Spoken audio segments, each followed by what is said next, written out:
So joining me today is my fellow UGM person, Mr. Jim Hope. Good afternoon. Thanks for being with us. My name is Jim Hope.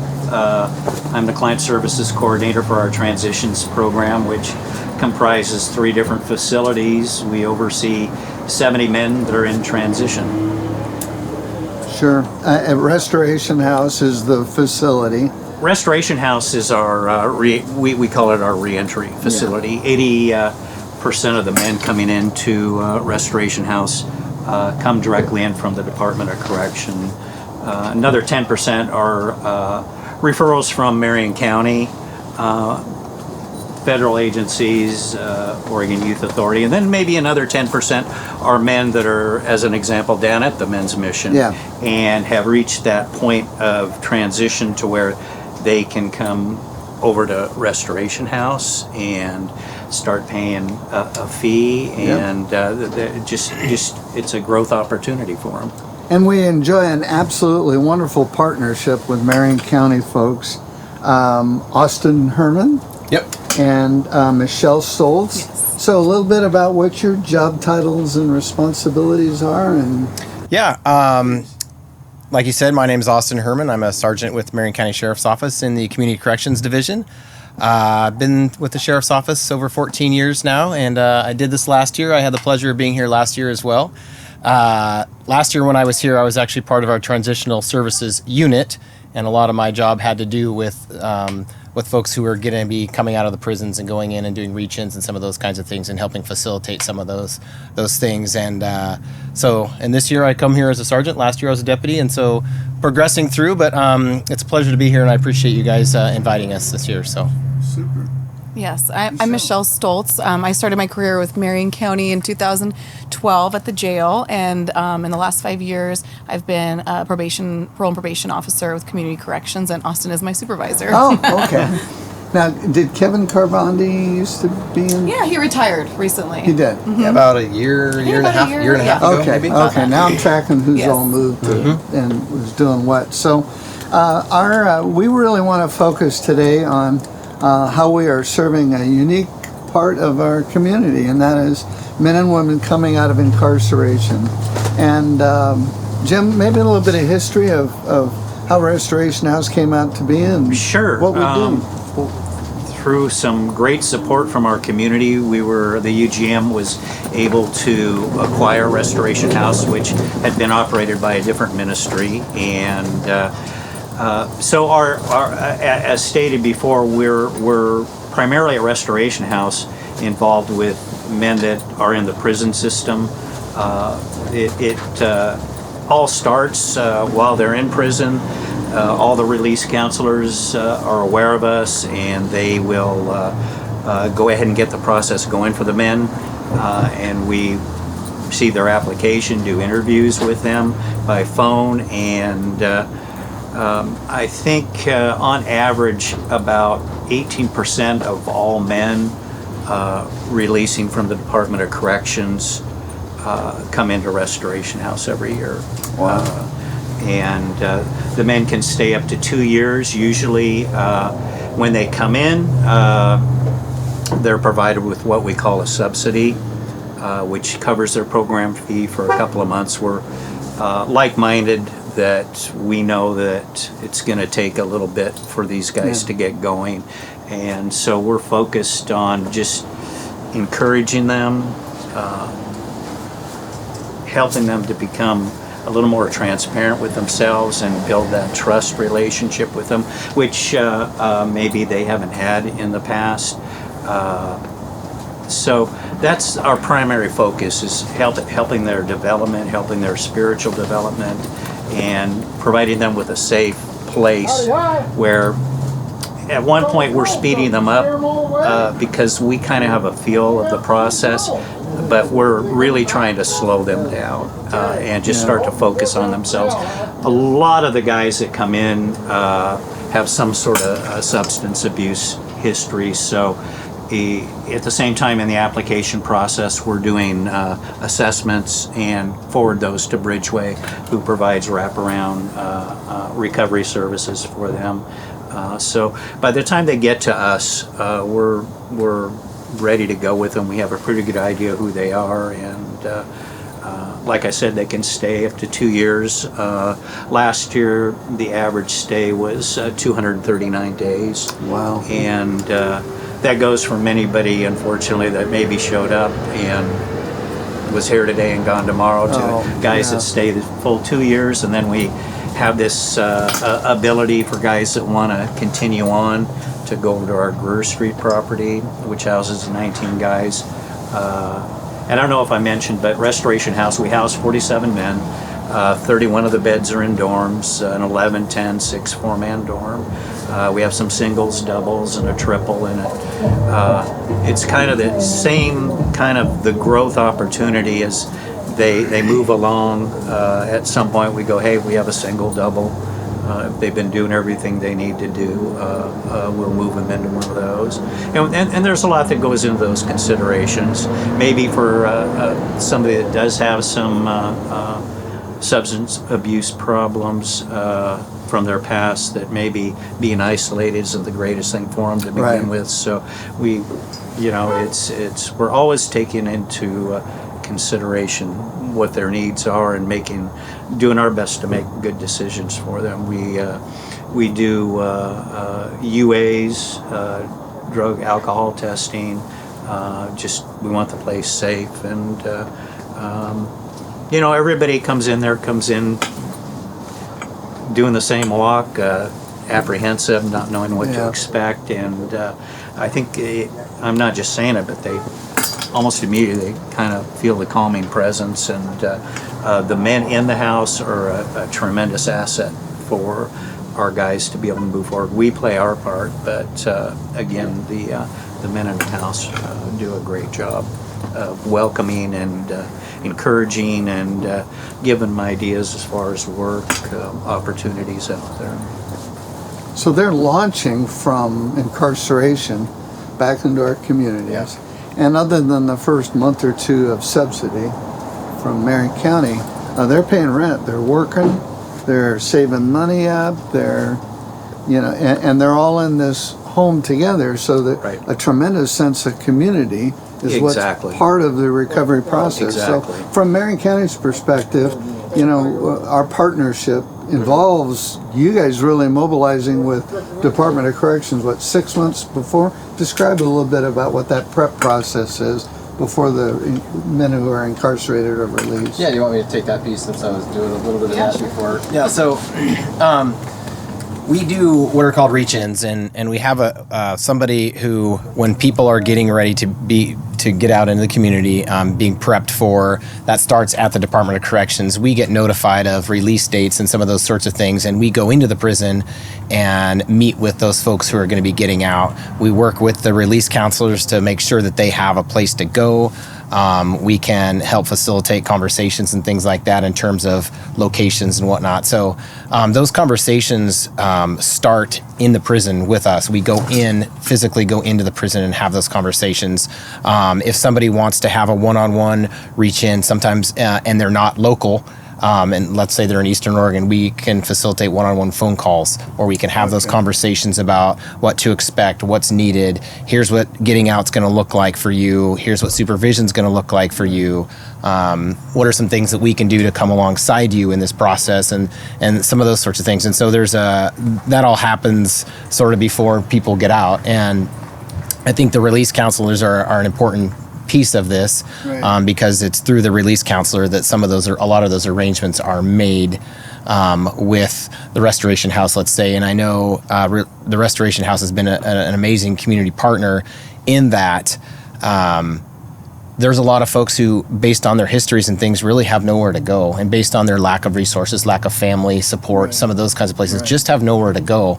And like Jim was saying, it's a great opportunity to get a head start as you get out. And I like what you said about slowing them down a little bit, because they get out and they want to do everything all at once. And sometimes when you want to do everything all at once and then you can't, they feel like a failure, and it sends them in the wrong direction. So if you can, hey, let's do one step at a time here. let's have a solid place to live right now. Now we can work on this. Now we can work on that. I think that idea of slowing people down actually helps speed up the process of restoration and recovery and reintegration into the community. So we preach patience and preach, if they can just buy into it's a time of sacrifice. Right. It isn't great living with a bunch of guys. It isn't great maybe having to save money to pay off debt, but we want them at Restoration House. We charge $450 a month. We want them to be able to take advantage of that and use that leverage of how little they have to pay to take care of those things and start to build savings so that they get more firmly planted, along with the other things like we were talking about recovery. Right. But it's just, they're on sensory overload. Yeah. Whether they've been in prison for a year or 30 years, Correct. It's quite a deal. yeah. Yeah, the patience thing is really interesting because a lot of these folks, as you're saying, have the substance abuse background, and the instant gratification was something that they were really drawn to, and maybe even addicted to, in general in life. And then coming out of prison where everything's very regimented, it's nice that you guys have some structure, some responsibilities they have to take on when they get there, because it is a huge shock to go from everything is structured, you don't have choices in a lot of ways in prison, and then you're coming into the real world where technology just changes so rapidly. Like everything is different from when they left. Businesses are gone, new businesses are there. It can be quite shocking, I think, for folks. So it is nice to have a soft place to land, and you're slowly building up. Like, okay, you're getting used to a different pace in life and things like that. Yeah, just helping them assimilate into a life that they're building structure that's going to support them in the future. And I've had folks go through Restoration House and see. You kind of see them build up that confidence, and like they're happy to have their chore that they have to do. They're happy to guide someone who's new to the house. They feel a sense of responsibility and pride there, and that's really it's really important to build. Restoration House is a spirit-filled ministry that is all about accountability and responsibility. And at the end of the day, either they're going to make it or they're not going to make it. And like I said, we're there to help them make good decisions. And part of that's the transparency and building the trust with us. But there's no staff that lives on site. So when we tap out for the day, and it's amazing. It's how the guys just they like that feeling. I have to believe they really enjoy the feeling of being responsible and taking accountability for their actions and making good choices and seeing the results, the reward they get living that type of life. Yeah. Agreed. The couple of the times that I've been there, sometimes what you really get a sense for, is it Thursday nights that they do chapel? Tuesday night we have devotion plus a meal, and then Thursday nights we do a meal, which the devotion, we have a volunteer. He's a great guy that mentors on top of that a lot of our guys. And I think what's really interesting is, so that's required, and not everybody makes it because of work conflicts with work and other programming. But Thursday night we do just a regular community meal. Nothing they have to go to, but it's amazing to see 25, 30, 35 guys showing up and partaking of that. It's something that they're not required to do. So it's and they show up. It's great. I think what that speaks to is the desire for people to be in community. Yes. We have the greater community at large, with Salem Kaiser area, and then you have a community within a community. And I think people need to be part of a community. I think these individuals, these fellows who go there, feel the need to be in community. And I think why you have people showing up is because they recognize that need and they see that need and they feel that need, and it brings them to the table, literally and figuratively, to be a part of that community. It's great to see. Be a witness, which you all are witnesses to the growth, the light bulb going off in an individual that I can do this. The Have that vision. The thing that I was most drawn to is just watching them. They're having fun. You know, they jibe each other about their prison time or different things. Yeah. And they speak a language that comes from being incarcerated, but they form a bond. They form it's maybe not necessarily a large group, but cohorts, relationships with other guys. And that's part of the accountability piece, but it's also part of the community piece of just belonging to a cohort. And you're all starting life all over again. Right. And so, you know, it's part of a necessary transition. You can't come out of incarceration and just waltz right back into life, because lots of times that's where the bad decisions were made. But even for the good decisions, God didn't make us to be isolated from each other. He meant for us to be together. So when we call it Restoration House, you know, it really is a restoration, but a preparation for a successful life. So they're able to work and pay their rent and be accountable and responsible. Program fees. Sorry. Sorry. IRS, I meant to say program fees. But the whole idea is that, so what happens? I've been in Restoration House for a year now, and I think I'm ready. So employers, how do we get them jobs? I mean, how do they get jobs? And then what happens in that getting ready to launch? Part of it, again, is building their confidence a little bit. I think most of them come in kind of beat up. A lot of them suffer from PTSD and just don't have a good image of themselves, and you know, nobody's going to hire me. And so again, that's encourage them, and then starting to point out different potentials based on who they are, where they come from, and as far as their criminal background.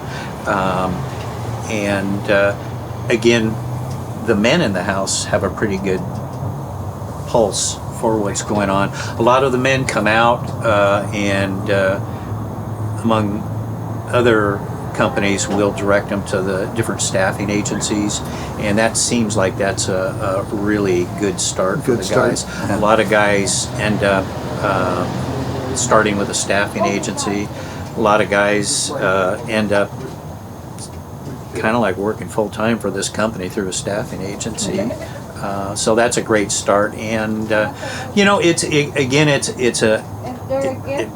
doesn't all happen overnight. So you know, consideration, transportation, my criminal background, maybe finding an opportunity that's pretty close to a Restoration House within biking distance, making X amount of money, and starting to build that personal resume.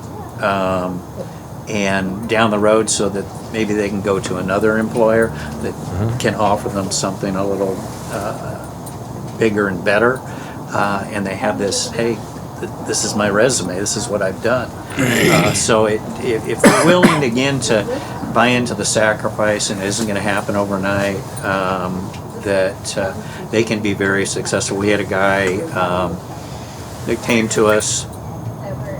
He had like a little over $10,000 debt, and we talked about it and spitball opportunities, and you're only paying this much money, and you know, I can still remember him coming around the corner of the office about 11 months later, and I knew immediately what he was going to, because I could see it on his face. He paid off his just over $10,000 debt, and we had a plan. After Restoration House, we went to Greer Street, had 2 years there, and after he paid off the debt, he started saving money so that by the time he got to Greer Street, he had a vehicle that he could, from Greer Street, he could get to where work was, which was much farther away, and then, you know, he was able to. Now my next step is finding a place that I can afford. And so, yeah, it's just, Yeah. it doesn't happen overnight. That was like almost a 4-year plan for him, but he was willing he didn't have much of a life at all other than working, and he'd bike. I want to say from RH it was like 3-4 miles, rain or shine, every day. Every day. Yeah, every day, and just come home and start it all over the next day. But he saw that opportunity out there somewhere, and that's, it starts with Restoration House. It's a tremendous ministry. A number of the men who launch into the community, when they leave Restoration House, they can go to Greer Street, which is a 17 apartment place. But we also have a house with 5 beds in it. So there's opportunities for transitions to continue as they start 6 months before they leave incarceration, the time they're at Restoration House. But some of them come to the men's shelter and join our New Life Fellowship program.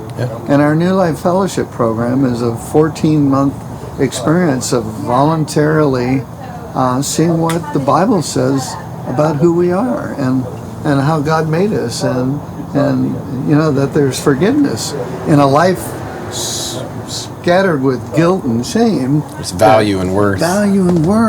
And that they're a child of God. And so the New Life Fellowship program, several of the men come through and they really find new life and eternal life, some of them, but the ones that accept Jesus. So we're all about not only just launching back into the community, but making sure that they're spiritual and who they are in God's eyes is realized, so that they can not only just get back.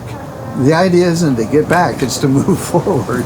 And I know there's been there's a New Life Fellowship graduate that you were mentioning earlier, Michelle. Yes, yeah. A couple of different of my clients have gone through New Life Fellowship, and the one that I'm thinking of the most, he was in prison for quite a bit of time, and he got out and was pretty shocked with the changes, and he kind of fell back into old behaviors and had a relapse. And he was very just overwhelmed with everything. And he decided to give New Life Fellowship a chance. And I know you don't get in immediately; you kind of have to show up every day. And he was going to do it. He decided that's what he wanted to do. So he stuck with it, and he was checking in with me from New Life Fellowship, and he just saw such a change, and he was so thankful for the program. He craved, to build on his faith, and he craved to have a sobriety, and he wanted to have a normal life, and get to work and stuff. And he told me you guys provided him with like a courthouse membership, so he was able to go to a nice gym, and so he's improving his physical body as well, and he was just such a healthier, happier, fulfilled individual at the end of it when he graduated. And it was so good to see. I mean, his risk level for getting in trouble again dramatically dropped because he was engaging in that program and staying away from the people that he was using with before. And he just really made a huge life change, and he attributed it all to New Life Fellowship, and it was really good to see. Relationship with his Savior is you can't plan something like that, but we want to expose them to as many opportunities to learn how much they are loved. And coming out of prison, you can't feel like you're loved a lot. That's some of the PTSD that you're experiencing. So we're excited to continue our partnership with you guys.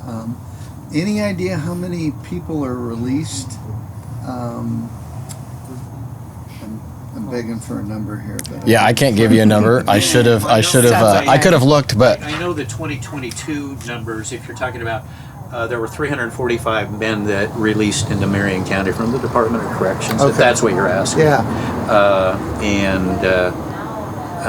don't have the new numbers for 23-24. and had I known, I could have brought those in. I was just wondering. It just seemed like Marion County has a lot of releases, and we work together to be able to handle a lot of those folks in restoration. And it's critical.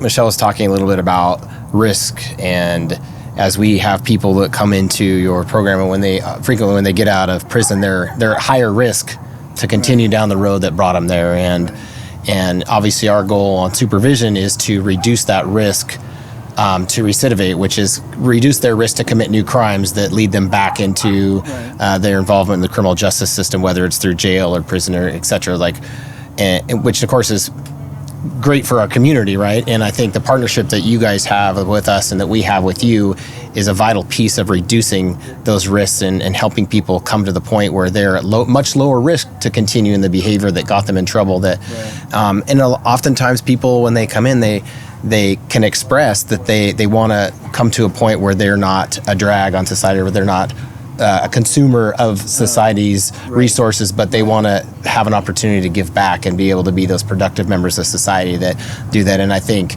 the partnership that we have with you guys helps over time reduce that risk that people are going to continue in that old behavior. And we obviously use evidence-based practices and all those sorts of things at our office to try to reduce those things, teach them skills and those kinds of things. But essentially, most of the work is done out in the community. Like, we only meet with them so often. There's only so many things we can do with accountability and that kind of thing. But the rubber meets the road out in the community, and that's why it's so great to have you guys as partners and be able to be those hands and feet out in the community, the boots on the ground, so to speak, that are helping with these guys, because you're the ones who spend the time with them.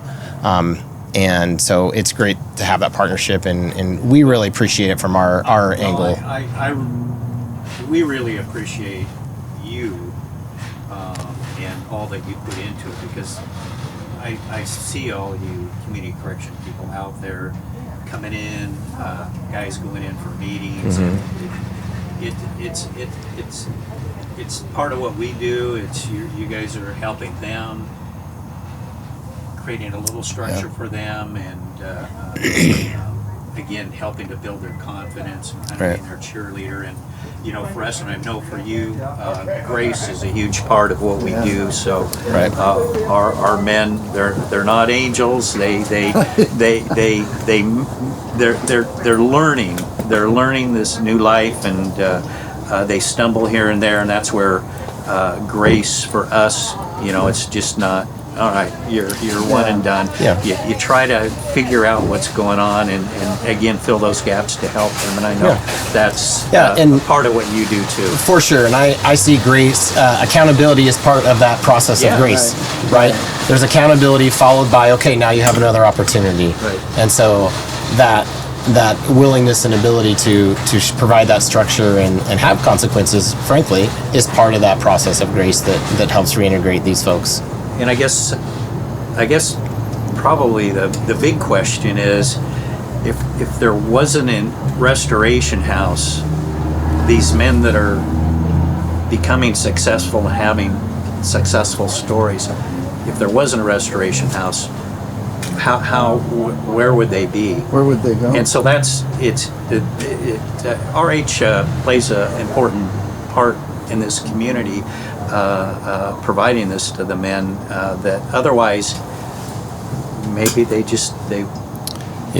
was a pointed question, but also a rhetorical question. I think the answer is they'd be out on the street. And they would not have a place to be. How so many barriers living out on the street to get to where they want to be and want to go.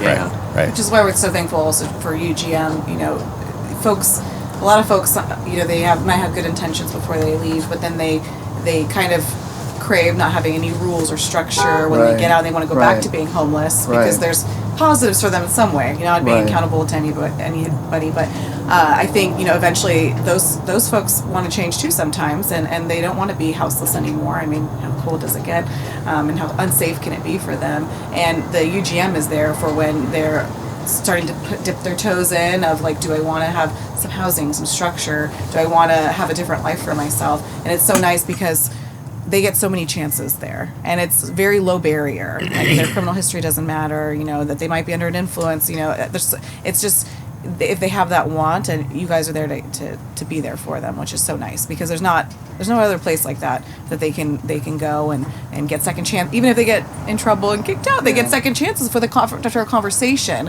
which is so nice, because of course they're going to make some mistakes, and if they want a second try, I mean, sometimes that's all they have. That's the only other option they have. Everybody deserves a second chance. Or a third or fourth. Somebody asked me, how many times do you let folks kind of come and go? And Bible Have says number. 70 times 70 Yeah. times 70. It's bottom line is we're blessed by them. They just being able to see that transformation continue as they stay at Restoration House, as they graduate into housing and start families again or rejoin with their families. Yeah. Boy, there's just no greater joy than seeing somebody come to the Lord and somebody just becoming a new person. So we're part of a process of, and we're just blessed by it. I mean, And that's some of our greatest victories, I'll call them, are guys that have maybe come to Restoration House and maybe not done so well, and they've gone back through the prison system. And I remember one guy, this is a couple of years ago, and he was, I hate to say disaster. He just wasn't ready for the change, and he was at the wrong place. So Restoration House wasn't the place for him. But I remember his application coming across a year or so later from the Department of Corrections, and my first brothers. Yeah. But what's what we do. It's all about opportunity, and had his phone interview, knocked it out of the park. It seemed like he was a totally different person. He arrived at Restoration House, was a totally different person. He was ready for the change and anything we could do. So we have quite a number of great stories of guys that maybe didn't do so well, but something stuck with them, and that they wanted that opportunity to come back, and had really internalized that they maybe blown that first opportunity, and what an opportunity it was. Yeah. Sure. Yeah. You're just last thought. Anything, Sean? Just support UGM. No, that's my. I'll be Austin. I don't know who Sean is. I'm sorry, Austin. Yeah, that's fine. I know who I was. So You're only interviewing I had a 30 Sean people. earlier. Yeah. I'm sorry. I will throw Austin. in. I'm talking a lot, but I will throw in that it's a wonderful ministry. It's an important ministry. It's to the community. It has great impact, and it's a wonderful opportunity for somebody that maybe is interested in being a volunteer, and maybe this is resonating in their heart that, hey, I because the guys that any kind of support we can throw at them, it really makes a huge difference. We had somebody sponsor the Giving Tree this year, which everybody got a Christmas gift, and the guys were just, it was a big deal. It was a big deal. They couldn't grasp it. Somebody out there would cared about them. So mentoring's a huge deal. If that's something somebody out there thinks they might want to be a part of our transition reentry program, we'd love to hear from you. Austin? Last thought for me, I think, we're all part of a much bigger community, and there are opportunities for a lot of people to get involved in a lot of different ways. The ways that you guys are involved might not be the way that somebody else is comfortable with being involved or wants to be involved. The way that we're involved isn't necessarily the job or career path that somebody might want to have, right? So we all have a different role to play, and I think it's important for us as a community at large to look around for opportunities to serve and be involved in things. And when we talk about serving, usually when we serve, we're serving people who are in a different position than we are, who are maybe needing a hand, maybe needing a different kind of influence in their life or whatnot. And I think we have an obligation to our community and to one another as people to find those opportunities to serve in those different capacities. And so I think this whole reentry initiative and these things is part of a bunch of different entities within the community coming together to serve a certain population that's in dire need of help. And I think us all coming together and having that singular focus changes lives. And I'm grateful to be a part of it. I know you guys are grateful to be a part of it. And I think Michelle is grateful to be a part of that. Even if sometimes within our tasks at hand, we sometimes lose sight of the big picture. But I think it's important for us to remember what the big picture looks like and why we're doing what we're doing. So.